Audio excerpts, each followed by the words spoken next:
que c'est un concours, mais on informe aussi. Vous connaissez Mambégué? Vous connaissez Aïcha Kone? Vous connaissez Nakte? Vous connaissez Pape de Kaola? Donc vous voyez, avec eux et un simple petit galet, on a formé beaucoup de chanteurs au Sénégal. Wow, Watches, la fête était belle. Bah, content ngeen. Bah, spectacle bi neexoon na. Ni ko Peter Cole waxee léegi. saa ñu waree éliminer day metti day naqari parce que xale yi tàmm ngeen leen.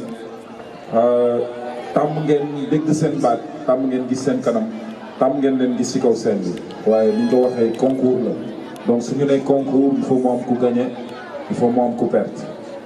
lan moo tax tey nag mu gën a métti parce que spectacle bi neex na ñu en plein air et tout waaye ñun ñi nekk ci jury bi sunu liggéey moo gën a ci métti parce que yenn saa xale yi ñoom ñëpp ils sont excellents waaye concours la bu fekkente ne ci yeneen prime yëpp c'était excellent tey ñëw benn prime ñëw nga xaw a franchi nga am benn fausse note te sa morom yëpp assuré c'est sûr et certain que ni loolu day joué tamit. Malheureusement tey 3 candidats ñooy ñibbi donc ki nga xamante ne moom mooy ñibbi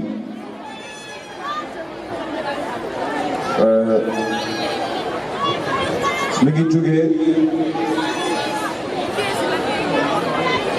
dëkku Saint-Louis Idi. Malheureusement Idi rentre chez lui aujourd'hui. Peter Cole, le deuxième. D'accord. Donc Idi est éliminé malheureusement. Le deuxième candidat éliminé est Aïcha de la Mauritanie. Oui, Aïcha n'a pas la puissance vocale. Elle chante bien, mais en comparaison avec les autres, c'est pas ça.